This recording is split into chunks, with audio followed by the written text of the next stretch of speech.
So guys, ayan, meron akong i-chichika sa inyo. Bago ang lahat, nandito tayo ngayon sa bahay kung saan napakatagal ko na itong hindi na i-vlog. Ito yung bahay na sinasabi ko na naisanla namin ni Mark kay Brenda. So pasukin natin kasi meron akong i-chichika sa inyo doon. Tara!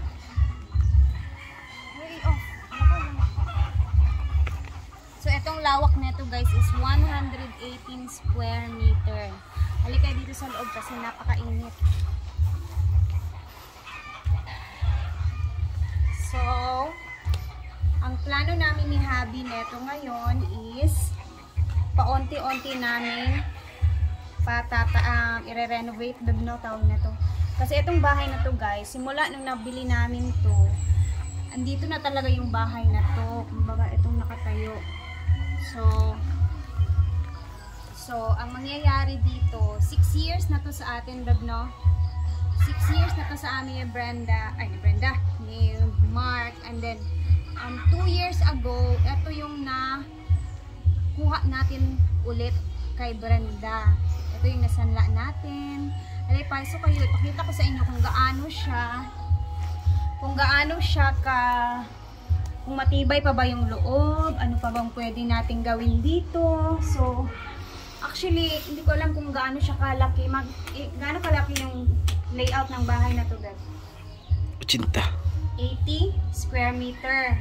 So, yung kwarto sa loob, guys, mayroon siyang 2 kwarto sa loob, pero maliit siya. So, yung isang kwarto, napakaliit talaga. Kasya lang yung isang tao. Ang daming tae dito ng kambing. Ayan, ginawa na nilang pastulan ng kambing. So, yung dito naman na haligi, ang dingding. Tingnan nyo guys, oh. Pakita mo, beb. Ayan, oh, nag-crack na yung simento sa sobrang tagal na ng panahon. Naisipin nyo, 6 years sa amin na to ni Mark. Pero, nakatayo na to, nakailang buyer na siguro to, no? So, hindi talaga. 3? Bago namin siya nabili. So, ito yung parang naging sala nila. And then, yung sahig is, ganyan pa siya, guys. Hindi pa siya naka-flooring. So, ito naman dito is, kumbaga yung kusina area. O, tingnan nyo.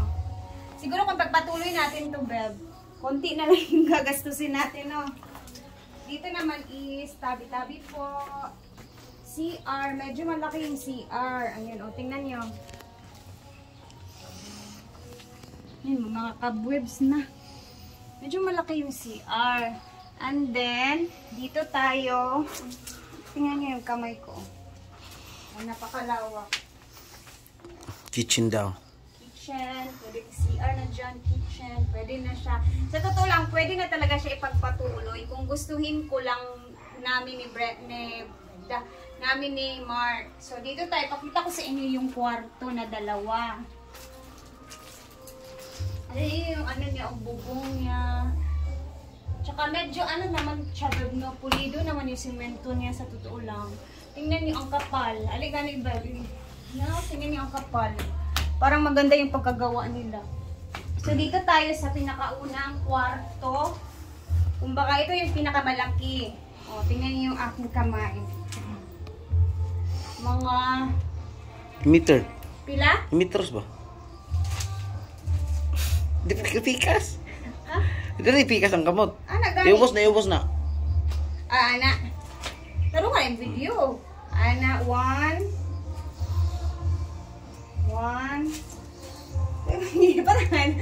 Parang 2.5 meters yung dito na part. And then dito medyo maluwag siya. Siguro mga 4 meters. Ganun. So, pasok ka ba? Actually, matibay siya guys. Dito naman na area is wala pang mga crack. Diba? Sa haba ng panoon. And parang ang kapal ng semento nila na nilagay. No? Pwede to siya maging kwarto ni Diday. Pero dito sa kabilang kwarto, napakaliit talaga. Kumbaga pang bata siya. So magkatabi sila duwa ng pintuan. Pero ito, napakaliit niya guys. Ayan o. Very cute. Tapos may bintana na. So, pwede natin siyang kung ano yung gawin natin. Basta malalaman lang natin talaga soon kung ano yung magagawa natin. And parang matibay pa talaga. Ang tibay pa ng kahoy, oh. Pero may mga parang anay-anay na. Yung mga marks naman, daanan na. Hala, may ano na pala ito, Beb, oh. Tingnan mo, Beb. Parang sa kuryente. Abang. Oh, nakaabang na yung kuryente pala. So, ang bongga siya. Pero gusto ko kasi malaki yung kwarto natin, Pindo. Halika dito, Pindo. Dito tayo kasi. Para dako ang pag-away. O para pag nag-away kayo, Beb. Suntukan. Suntukan agad-agad. Para malawak, makatakbo pa ako, whatever. Okay. Ako talaga. Tapos, dito naman is may isang bintana. So, yung plano namin ni Mark, sabi ko kay Mark, guys, na since malawak pa naman dito sa likuran, halika dito ba? Pakita mo doon. Ayan, nakita niyo yung bakod na yan. Ayan. Nakita niyo yung bakod na yan. Yan, hanggang dyan ang ating lupa. So, balik na dito ba? Hanggang sa bakod talaga yung lupa. And then, itong bakante dito sa labas, ayan, malawak pa yan dyan. Parking ng chopper. Parking and chopper. Umalay natin, makabili tayo ng dulog. Or yung kagang-kagang na motorela soon. Ah, motorela? Hindi natin alam talaga. Pero eto na nga, at sisimulan natin ang pagpagawa neto. So, etong dito na part, balbagin nila daw. Kasi gusto ko i-umbok talaga doon sa bakuran, di ba? Okay ka nan, Beb? I-umbok dun sa bakuran para medyo malawak naman yung sala na area. And then, yung kwarto, gusto ko dito na part yung kwarto. Sayang yung kwarto, no? Bagin. Hindi ba siya sayang, Beb? Actually, sayang yun siya kay... Actually, ay sa... Matibay kasi, matibay. Oh. Ang tibay ng pagkagawa. Kaso lang, maliit lang. Hindi akma sa gusto ni Pilingera. May iba kayang gusto eh. Tapos meron tayong ibang gusto. Sige yung tanig yun, so sala. Okay, so, okay sa'yo na balbagin to dito. Para ka na itong sala. Pwede siya. Pwede ba siya? Pero kwarto ni siya. Pwede na siya. Okay na sa kwarto. Pero kalipindi man sa itong kagustuhan. Hindi man pwede isara. Pwede may tabo ang gusto. Kung plano, tulong ka kwarto atong mohon sa ubos. Plano. Hayap ang mga tunipahan ng kani. Kani, kwarto tanin di ano yun. So, pwede naman siya. Ang magagawa ko din rin daw yung kwarto tanan. Sala na to diya. Bako pa kayo kumayari sa kwarto diya. Pwede man sad, kani siya Or okay kanila, na yung kwarto ang duha. Okay yung kwarto. Kani yung isang kwarto kasi okay na siya para sa isang tao, ganon. So ito naman kabilang kwarto, okay din siya for tatluhan na tao. Matulog lang ha. Pwede siya. So since ayan may kwarto si Diday, kailangan may kwarto Char, ang daming sinasabi eh. Pwede naman. Ang akin lang talaga is medyo malawak or ano yung sala na area. Ayan, may butas na pala yung yero. So, sa darating na siguro 22, 23. Mga 23, 24, ayan mag-start na silang magbalbag dito. So 21 tayo ngayon, ay 22 tayo ngayon. January 22. Bukas, pwede balbag na. Bukas, pwede na ipabalbag to diretso. And then, pinatingin na namin to sa talaga, may panday namin. Wala tayong foreman. Masun. Or mason ang ating kukunin kasi hindi natin afford. Hindi na tayo mag-arte-arte. Uy, ang importante, masimulan natin to. Yan ang engineer. Oo. Tsaka pwede naman tayo lang. So, gamay na lang, didate mo lang ani, no? Siguro kung papatuloy namin to ni Mark agad, matatapos talaga ito agad-agad. Pwede kayo. Kung plano lang, isaka lang natin yung gamay. Ako kay tag-ano. Siguro tapos kung dito lang na-part. Nakahoy lang. Siguro, kung dito lang na-part yung balbagin, tapos iumbok lang doon. Tapos yung poste, yung ilisan. okay na tong kwarto na dalawa. Siguro diretso na eh. Mana. Ato tara. Mana na lang. May nagasto. Oh, so Tapos- parang ganun na lang siguro yung Di. gagawin. Ito pintay. For the meantime, Wag- so anong gagawin dyan sa mga ano-ano? Tanggalan dito siya. Kaya siya, magpamaha siya. Bawa na siya kay magbuhat ng tag-beam. Kaya basi Actually, ka Beb. kita tas kuan. For me, okay na tong dalawang room sa totoo lang. Ang gagawin na lang natin is maglagay tayo ng kwarto natin na medyo malaki. O, di ba? So, para May siyang extension ba? master's bedroom. Extension, Ah! extension. Arte! Extension. Oh.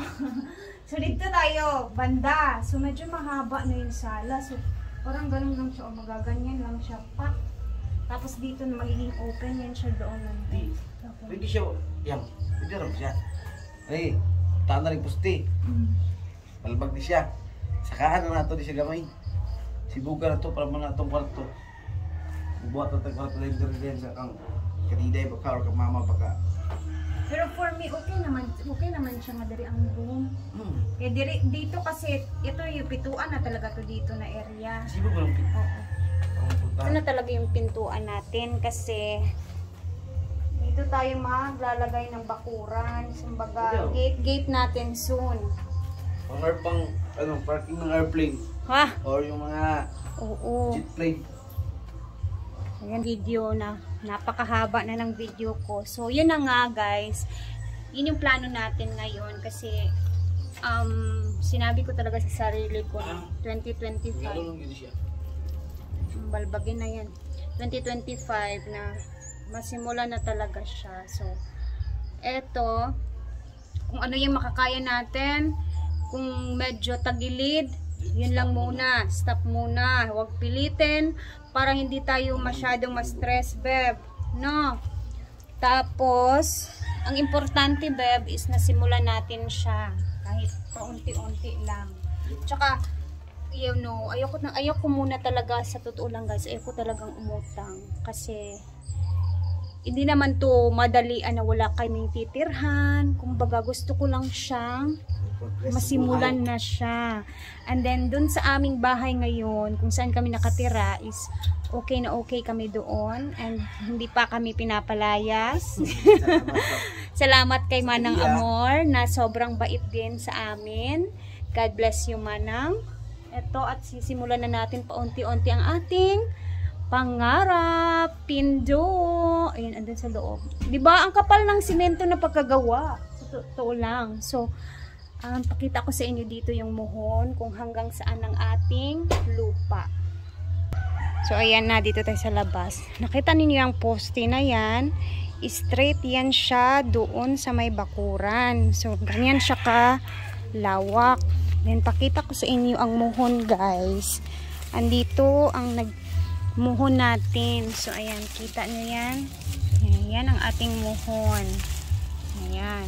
So, from here, straight yan siya doon. And from here, straight din yan siya doon.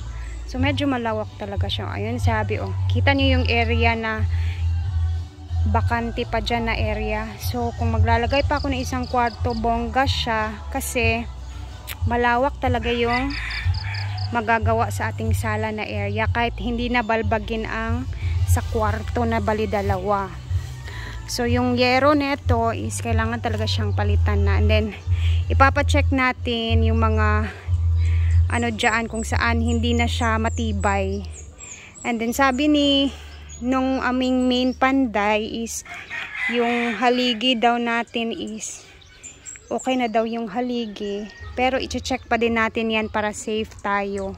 And hindi pa ulit-ulit yung trabaho. O, diba? Kita niyo, napakalawak pa dito na area. So, yung plano ko is iumbok siya daan sa bakuran kung hanggang saan yung lupa. Dyan na area lang. Sige. Para hay-hayanan or whatever. Pero ano siya, malawak siya, uy. Ganun. Very good. Ano? Sampayan din. Ha? Matay ko sampayan. And then mag-garden ako konti dito na part. Amitros ba? Amitros. Dani. Kubal dyan yun. Tama ka yung bato ko. Hindi ko ito anak. Hindi ako igalan dyan yun, di ba? Silingan. Pwede mo siradan yung silingan. So, eto na nga guys. Napaka-challenging talaga ang buhay namin ni Mark ng mga nakaraang mga taon kasi ang tawag na to, Beb, isipin nyo itong bahay na to, itong lupa na to is nasanla namin kay Brenda noong mga panahon ng mga COVID. Grabe yung kahirapan na dinulot talaga sa amin yun.